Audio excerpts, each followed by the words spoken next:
அனைவருக்கும் வணக்கம். ஔஷதம் சித்த மருத்துவ மையத்தின் சார்பாக உங்களின் மருத்துவர் டாக்டர் மோ கலைவாணன். இந்த பகுதியில் பழிவாங்குவது வீரமா அப்படி ஒரு தலைப்பை பற்றி பார்க்கலாம். இன்றைக்கி இருக்கிற நிறைய பேருக்கு என்ன பிரச்சனைனா, தன்னை யாராவது அவமானப்படுத்திட்டா இல்லை காயப்படுத்திட்டா அவங்கள அதே மாதிரி நம்மளை வன்முறைக்கு உள்ளாக்கணும், அதே மாதிரி காயப்படுத்தணும் அப்படிங்கிற ஒரு உணர்வு வருதில்ல, ஒரு எண்ணம் வருதில்ல, அதுதான் பழிவாங்குற உணர்ச்சி. ஆனால் இந்த பழிவாங்குற உணர்ச்சி என்ன ஆகுதுன்னு பார்த்தீங்கன்னா, அது நோயாக மாறுது. அது நம்மளே அழிக்குது. நம்ம யாரை எதிரியாக நம்ம நினைக்க ஆரம்பிச்சிட்டோமோ அவனுக்கு அதிகப்படியான சக்தியை நம்மளே கொடுத்துட்றோம். நமக்குள்ளே இருக்காங்க நிறைய பேர் நம்ம கூட, அவங்க மேலே அன்பு செலுத்துவதற்கு பதிலாக யார் எதிரியாக இருக்கானோ அவன் மேலேயே அதிகப்படியான கவனம் இருந்துக்கிட்டே இருக்கும். அவங்க தான் நம்மளை ஆளுமை செய்வாங்க. இது நமக்கு தெரியறது கிடையாது. எப்போ பார்த்தாலும் அவனை பற்றியே நினைக்கிறது, அவனுக்கு எப்படி கெடுதல் செய்யலாம், அவனை எப்படி அழிக்கலாம், அதே சிந்தனையில் இருக்கும்போது நீங்கள் தான் பாதிக்கப்படுறீங்க. அன்பானவங்களுக்கு உங்களோட இதயத்தில் பெரிய சிம்மாசனத்தை நீங்கள் ஏற்படுத்துறதுக்கு பதிலாக உங்களோட எதிரிகள் துரோகிகளுக்கு அதிகப்படியான சிம்மாசனத்தை நீங்களே மனதில் வடிவமைச்சு அவங்கள பெரிய ஒரு ஆளாக உருவாக்கி நீங்கள் உட்கார வச்சுக்கிறீங்க. அப்போ பார்த்தீங்கன்னா நீங்களே உங்களுக்கு துரோகத்தை நீங்களே பண்ணிக்கிறீங்க. எப்படின்னா அவங்கள நம்ம அதிகப்படியான டாமினேஷனுக்கு உள்ளாகணும். எப்போவுமே அவங்கள பற்றியான யோசிச்சுக்கினே இருப்போம். என்னடா இப்படி அவன் பண்ணிட்டானே, அவனை எப்போ நம்ம பழி வாங்குறது, அந்த டைமுக்காக வெயிட் பண்ணிகிட்டே இருப்பாங்க. இன்றைக்கி இருக்கிற பார்த்திங்கன்னா பழிவாங்குற உணர்ச்சிக்கு பெரிய வீரமாகவே அதை பேசுகிறாங்க. சினிமாக்களில் பார்த்திங்கன்னா பழிவாங்குறது தான் பெரிய ஹீரோவாக இந்த சமுதாயம் நினைக்குது. இப்போ பழிவாங்குறதை மிகப்பெரிய ஒரு ஆண்மைத்தனமாக கருதுகிற மனோபாவம் நிறைய பேருக்கு உண்டு. ஆனால் அதை விட கேவலமான ஒரு விஷயம் எதுவுமே கிடையாது. வன்முறையை யார் முன்னிலைப்படுத்தி வாழ்க்கையை அமைச்சிக்கிறாங்களோ அவங்க கோழைகள். யார் அன்பை முன்னிறுத்தி வாழ்க்கையை அமைச்சிக்கிறாங்களோ அவங்க தான் மிகப்பெரிய வீரர்கள். இந்த தாட்டை மனசில் நல்லா ஏற்றிக்கணும். அதை விட்டுட்டு என்னை இவன் ஏமாற்றிட்டான், என்னை இவன் கடைசி நேரத்தில் காலவாரி விட்டான், என்ன முன்னாடி ஒரு மாதிரி பேசுகிறான், பின்னாடி வேற மாதிரி பேசுகிறான், இவங்களெல்லாம் நம்ம சும்மா விடக்கூடாது அப்படியும் கோபத்தால் ஏற்படக்கூடிய ஒரு விஷயந்தான் பழிவாங்குற உணர்ச்சியாக மாறுது. பழிவாங்குற உணர்ச்சியை எப்படி கையாள்வது பார்த்தீங்கன்னா ஒரே விஷயந்தான், மன்னித்து விட்டுடணும். மன்னிப்பு தான் எதிரியை பழிவாங்குற மிகச்சிறந்த செயல். இந்த மன்னிப்பை கொடுக்க என்ன ஆகுதுன்னா அந்த பிரச்சனையை நாம் விடுதலை ஆகிடும். அதுதான் மிக முக்கியமான விஷயம். மன்னிப்புங்கிறது மிகப்பெரிய மருத்துவம் தான். அது இந்த பழிவாங்குற உணர்ச்சிக்கு மிக சிறந்த மருந்து. நம்ம விட்டு கொடுத்து போகிறது தான்.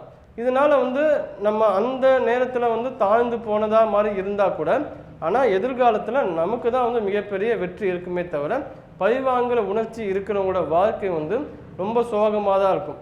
பார்த்திங்கன்னா ஒரு கதை ஒன்று இருக்கும். அதாவது ஒரு இடத்துல 3 பேர் குடிச்சிக்கிட்டு இருப்பாங்க. உடனே போலீஸ் வந்துடும்.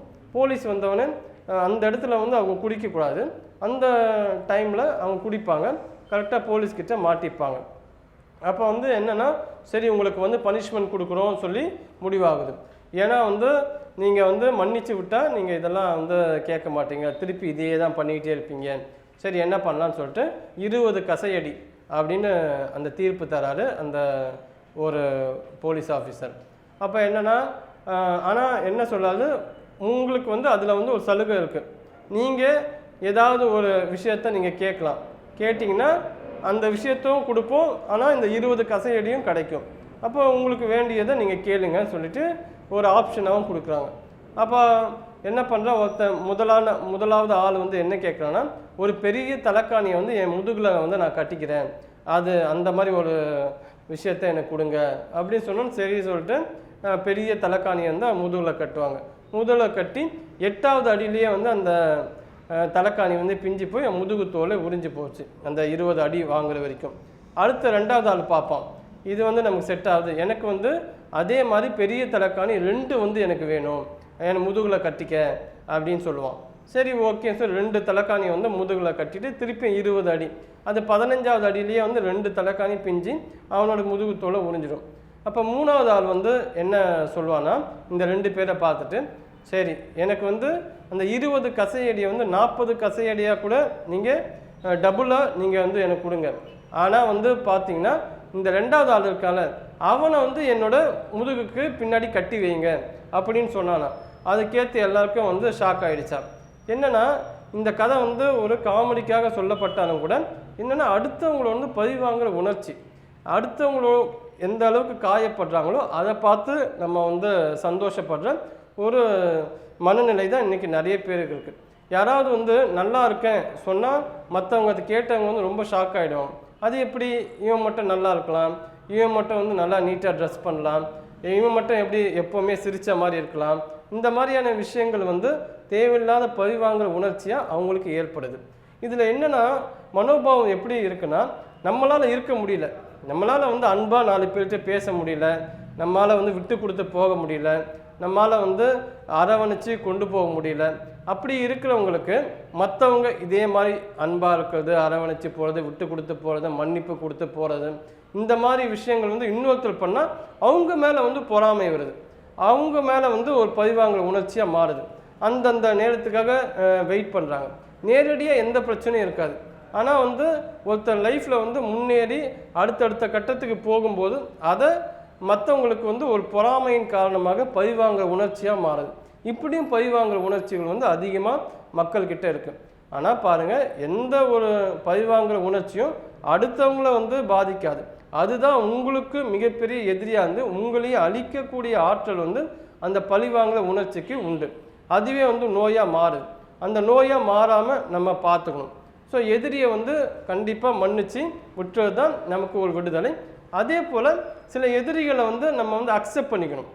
என்ன எப்படி இருக்காங்களோ அக்செப்ட் பண்ணிக்கணும். அதே மாதிரி எக்ஸ்பெக்ட் பண்ணக்கூடாது, எந்த ஒரு எக்ஸ்பெக்டேஷனும் இருக்கக்கூடாது. இந்த 2 விஷயத்தையும் நீங்கள் வந்து பின்பற்றினாலும் இந்த பழிவாங்குற உணர்ச்சியிலேருந்து கண்டிப்பாக வெளியே வர முடியும். ஆனால் வந்து நமக்குள்ளே என்ன இருக்குது நமக்கு தெரியணும். சில பேர் சொல்லுவாங்க, இல்லை எனக்கு அந்த பழிவாங்குற உணர்ச்சிலாம் கிடையாது, நான் எல்லாரையும் வந்து நல்ல விதமாக தான் பார்க்குறேன்னு சொல்லுவாங்க. ஆனால் ஒரு சூழ்நிலை, ஒரு காலகட்டம் வரும்போது அவங்களுக்குள்ளே இருக்க தீய எண்ணங்கள் வெளியே எழுந்து ஆரம்பிக்கும். அப்படி வரும்போது என்னடா நம்மளை பற்றி நாம் வந்து உயர்வாக நினச்சிருந்தோம், ஆனால் நமக்குள்ளே இவ்வளோ வந்து கீழ்த்தரமான எண்ணங்கள் இருக்குது அப்படின்னு வந்து ஒரு குற்ற உணர்ச்சிக்கு உள்ளாகக்கூடாது. அப்படி உங்களுக்குள்ளேயே அந்த பழிவாங்குற உணர்ச்சி இருந்துச்சுன்னா அதை நீங்கள் அக்செப்ட் பண்ணிங்க. அக்செப்ட் பண்ணால் தான் அதை வந்து நம்ம மாற்ற முடியும். எப்படி மாற்றுறது? அதுதான் மன்னிப்பு. யாரெல்லாம் வந்து உங்களை வந்து காயப்படுத்துகிறாங்களோ அவமானப்படுத்துகிறாங்களோ அவங்களாம் வந்து கண்ணை மூடி அவங்க இமேஜை, அவங்க உருவத்தை வர வச்சு அவங்கள நான் வந்து மனப்பூர்வமாக மன்னிச்சிட்டேன் அப்படின்னு ஒரு மனப்பூர்வமாக நீங்கள் அந்த ஒரு விஷயத்தை வந்து கொடுத்தாவே போதும். இந்த பழிவாங்குற உணர்ச்சி வந்து மிக எளிதாக வெளியே வர முடியும்.